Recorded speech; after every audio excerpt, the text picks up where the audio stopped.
الحمدللہ رب العالمین الصلاۃ والسلام علی محمد الامین اعوذ باللہ من الشیطان الرجیم بسم اللہ الرحمن الرحیم. Welcome in session 5th. آج ہم آیت نمبر 21 and 22 اس کا ترجمہ اور اس کے اندر جو مضمون پنہا ہے اس کے بارے میں بات کریں گے. بسم اللہ الرحمن الرحیم. یا ایھا الناس اعبدوا ربکم الذی خلقکم والذین من قبلکم لعلکم تتقون الذی جعل لکم الارض فراشا والسماء بناء وانزل من السماء ماء فاخرج به من الثمرات رزقا لکم فلا تجعلوا للہ اندادا وانتم تعلمون. اے لوگوں، اپنے رب کی عبادت کرو جس نے تمہاری تخلیق کی اور تم سے پہلوں کی بھی، تاکہ تم پرہیزگار بن جاؤ. آیت نمبر 22. جس نے زمین کو تمہارے لیے بچھا دیا اور آسمان کو چھت بنا دیا، اور وہی ہے جو آسمان سے پانی برساتا ہے تاکہ تمہارے رزق کے لیے طرح طرح کے پھل اور اناج مہیا ہو سکے. پھر کیوں جانتے بوجھتے اللہ کے ساتھ اوروں کو شریک کرتے ہو. یہ تھا ان آیات کا سادہ اردو ترجمہ. ہم دیکھیں گے اس مضمون کو جو ان 2 آیات میں بیان ہوا ہے. آیت نمبر 17 سے 28 تک ہم نے پچھلے سیشن میں دیکھا تھا کہ اللہ تعالیٰ نے خود بارش اور بجلی کی مثالیں دے کر ان لوگوں کی تصویر پیش کی تھی جو حق کو آنکھوں سے دیکھ کر انکار کرنے والے تھے. آیت نمبر 21 میں خطاب کا رخ بدلا ہوا دکھائی دے رہا ہے.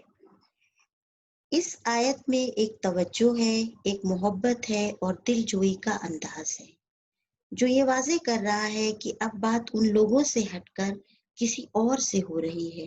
جیسا کہ سورہ کے شروع میں ہی ہم دیکھ چکے ہیں کہ مخاطبین یعنی ایڈریسیز 3 طرح کے بیہیویئر رکھنے والے لوگ ہیں.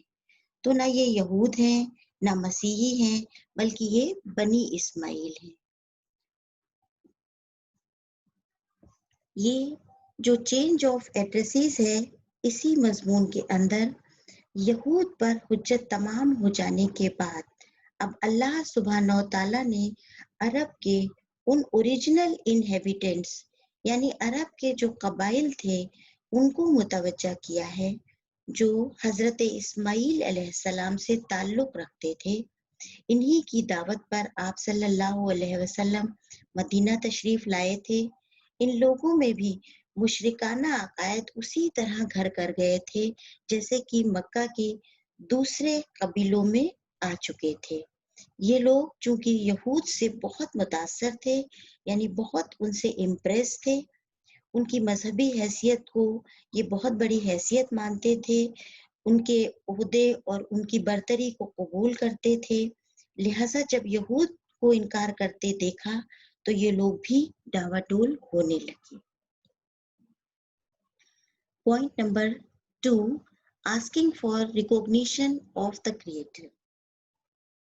کیونکہ یہ حضرت ابراہیم علیہ السلام کی اولاد تھے اس لیے اللہ تعالیٰ نے فرمایا کہ اے لوگوں اپنے رب کی طرف لوٹو، اسے پہچانو، اسی نے تمہیں پیدا کیا ہے اور تمہارے باپ دادا اور ان سے پہلوں کو بھی. تو کہاں الٹے پھرے جا رہے ہو؟ اپنے معبود کو پہچانو اور صرف اسی کی عبادت کرو. یہ اس مالک حقیقی کا حق ہے جس نے تمہیں زندگی دی ہے، اور تمہارا مالک ایسا اس لیے کہہ رہا ہے تاکہ تم اس شرک کی گندگی سے الگ ہو کر پاکیزہ بن سکو. یہ بات اللہ تعالیٰ اس محبت التفات سے کہہ رہے ہیں کیونکہ ابراہیم علیہ السلام اللہ کے ان پیغمبروں میں سے تھے جنہوں نے قرآن کریم میں بار بار یہ بات کہی ہے کہ اور وہ یکسو ہو گیا تھا، وہ صرف اللہ کا ہو کر رہ گیا تھا. ایسے دادا، ایسے باپ اور ایسی نسل سے تعلق رکھنے کے بعد کیا تم پر یہ اب موضوع ہے کہ تم اس مالک حقیقی کے ساتھ دوسرے ادنا درجے کی چیزوں کو شامل کرو اور شرک جیسی گندگی میں مبتلا ہو جاؤ. Importance of signs of Allah in accepting truth. اللہ نے اپنی نشانیوں کی طرف انسانوں کو متوجہ کرتے ہوئے فرمایا ہے کہ ان نشانیوں کی طرف دیکھو. کون ہے جس نے تمہارے لیے اس زمین کو بچھونے کی طرح بچھا دیا اور آسمان کو چھت کے جیسا بنا دیا. پھر اس نے تمہاری زندگی کی تمام ضروریات کا سامان اس میں رکھ دیا. آسمان سے صاف و شفاف پانی برسایا. تمہارے لیے طرح طرح کے رزق کا وسیلہ بنا دیا. تم یہ سب دیکھتے ہو، جانتے ہو کہ کون ہے جو اتنی شفقت سے تمہاری زندگی کی ضرورتوں کو دیکھ رہا ہے اور پورا کر رہا ہے.